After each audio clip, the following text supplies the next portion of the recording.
ভারতের এক গ্রাম, যেখানে মানুষ চোখের সামনে থেকে অদৃশ্য হয়ে যায়, যেখানে মন্ত্র পড়ে বাঘ পোষ মানানো হয়, আর একটি সাধারণ কাঁসার থালা শরীর থেকে রোগ টেনে বের করে আনে। শুনতে রূপকথা লাগছে, কিন্তু ইতিহাস বলছে এই জায়গাকে ভয় পেত মুঘল সেনাবাহিনীও। আজ যাচ্ছি সেই অজানা গ্রামে, তবে জায়গার নাম জানবেন ভিডিওর একদম শেষে। আপনি যদি রহস্য, ইতিহাস আর অজানা সত্য জানতে ভালোবাসেন, এখনই চ্যানেলটা ফলো করুন, কারণ আজকের গল্পটা আপনার বিশ্বাস নাড়িয়ে দিতে পারে। আপনাকে একটা প্রশ্ন করি, যদি আপনার সামনে কেউ মন্ত্র পড়ে হাওয়ায় মিলিয়ে যায়, আপনি কি বলবেন ম্যাজিক নাকি বিজ্ঞান? এখনো তার উত্তর খুঁজে পাইনি। আরেকটা প্রশ্ন, ১৬৬৭ সালে এক বিশাল মুঘল বাহিনী অসম জয়ের উদ্দেশ্যে এগিয়ে এসে কেন হঠাৎ পিছিয়ে গেল? তারা কি যুদ্ধ হেরেছিল, নাকি এমন কিছু দেখেছিল যা ব্যাখ্যা করা যায় না? লোককথা বলে, মুঘল সেনাপতি রাজা রাম সিং তার হাজার হাজার সৈন্য নিয়ে এই অঞ্চলে ঢোকার পর চারদিকে কুয়াশা নেমে আসে। সৈন্যরা দাবি করে তাদের সামনে হঠাৎ বিশাল পাহাড় তৈরি হয়, যেখানে কিছুক্ষণ আগেও ছিল খোলা মাঠ।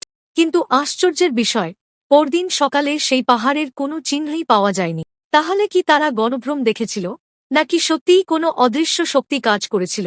এই গ্রামের প্রাচীন তালপাতার পুঁথিতে লেখা আছে অন্তর্ধান বিদ্যা। স্থানীয় প্রবীণদের মতে, এই বিদ্যা দিয়ে একজন মানুষ নিজেকে অন্যের চোখ থেকে আড়াল করতে পারে। কেউ বলে এটা হিপনোটিজম, কেউ বলে এটা প্রাচীন তান্ত্রিক বিজ্ঞান, আর কেউ বলে এটা নিছক ভয় আর বিশ্বাসের খেলা। কিন্তু প্রশ্ন হল, যদি সবটাই গল্প হয়, তাহলে শত শত বছর ধরে একই গল্প কেন টিকে আছে? এই অঞ্চলে চিকিৎসার এক অদ্ভুত পদ্ধতি আছে। একজন তান্ত্রিক রোগীর পিঠে একটি কাঁসার থালা লাগিয়ে মন্ত্র পড়তে শুরু করেন। দেখা যায় থালাটি চুম্বকের মতো আটকে যায় শরীরে। লোকেরা বিশ্বাস করে থালাটি শরীরের অশুভ শক্তি টেনে নেয়। আপনি কি কখনো দেখেছেন একটা জড় বস্তু মানুষের শরীরের কথা শুনছে? আজও সেই গ্রামটি রয়েছে ব্রহ্মপুত্র নদের তীরে, তার বিশাল স্রোতের পাশে। এই ছোট্ট গ্রাম লুকিয়ে রেখেছে শতাব্দীর পর শতাব্দীর গোপন ইতিহাস।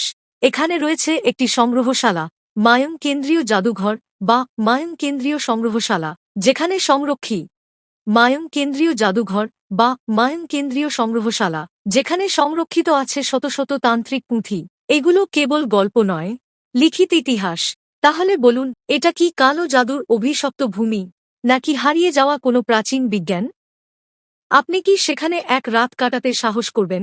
এই রহস্যময় জায়গাটির নাম মায়াং, অসমের গুয়াহাটির কাছেই অবস্থিত, ভারতের তথাকথিত কালো জাদুর রাজধানী। আপনি কি যেতে চান? অবশ্যই কমেন্টে জানান। পরের ভিডিওতে দেখা হচ্ছে নতুন একটি গল্প নিয়ে, তাই পাশে থাকুন।